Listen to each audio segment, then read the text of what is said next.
দেখাত পাৰব বা সৰকাৰ কৰা কেনেকৈ আমৰা দেখাত পাৰব অসম শিখ বৰা সমাজৰ মানে ৩৮তম কেন্দ্ৰীয় অধিৱেশনত উদযাপন সমিতিৰ গঠনৰ সন্দৰ্ভত আজি শিৱসাগৰ জিলাৰ অন্তৰ্গত মেকিপুৰ চাহ বাগিচাত আমি এখন ৰাজহুৱা সভা আয়োজন কৰিছিলোঁ আৰু উক্ত সভাত বিভিন্ন জিলাৰ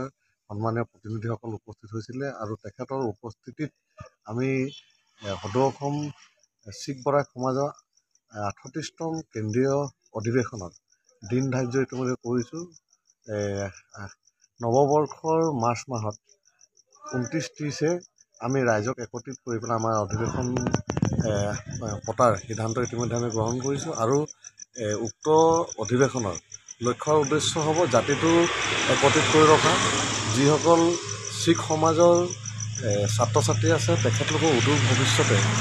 আমি দেখা দিয়া আমাৰ যি কাষ্ট চাৰ্টিফিকেট শিখ বৰাইকক লৈ পেলাই যিখিনি সমস্যা আছে সেই সমস্যাখিনি পুংখানুপুংখভাৱে আলোচনা কৰি পেলাই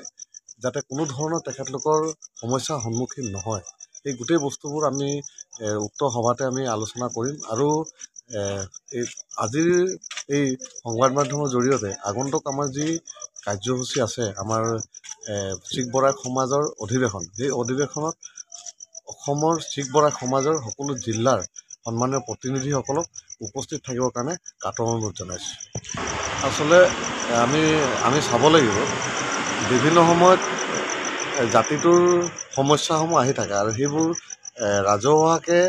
আলোচনা কৰাৰ খুবেই প্ৰয়োজনীয়তা আছে বুলি আমি ভাবোঁ। আমি এতিয়া শিক্ষাৰ দিশত জাতিটোক আগবঢ়াই নিব লাগিব কি ধৰণে কি পদক্ষেপেৰে আমাৰ উঠি অহা শিখ সমাজৰ যিসকল প্ৰজন্ম সেই প্ৰজন্ম আমাৰ জাতিৰ যিবিলাক সংস্কৃতি আছে নীতি নিয়ম আছে সেই তেখেতলোকৰ মানে আমি দেখোঁ ভুল ত্ৰুটিবোৰ থাকি যায় সেই সকলো বিষয়বোৰ আলোচনা কৰি পেলাই অদূৰ ভৱিষ্যতে জাতিৰ যিসকল মুৰব্বী হ'ব সেই মুৰব্বীসকলৰ পৰা তেখেতলোকে যি জ্ঞান পাব সেইটো মানে অনুপ্ৰেৰণিত হৈ ৰ'ব বুলি আমি ভাবিছোঁ। আজি অসমৰ বিভিন্ন জিলাৰ পৰা আহি প্ৰতিনিধি অংশগ্ৰহণ কৰিলে। এইটো উদযাপন সমিতি গঠনৰ উদ্দেশ্যে আমি বিভিন্ন জিলাৰ পৰা আমি প্ৰতিনিধিসকলক আমন্ত্ৰণ জনাইছিলোঁ আৰু তেখেতলোকে বহুত কষ্টৰ মাজত উপস্থিত হৈছে তেখেতলোকক ধন্যবাদ জ্ঞাপন কৰিছোঁ আৰু আজিৰ যিখন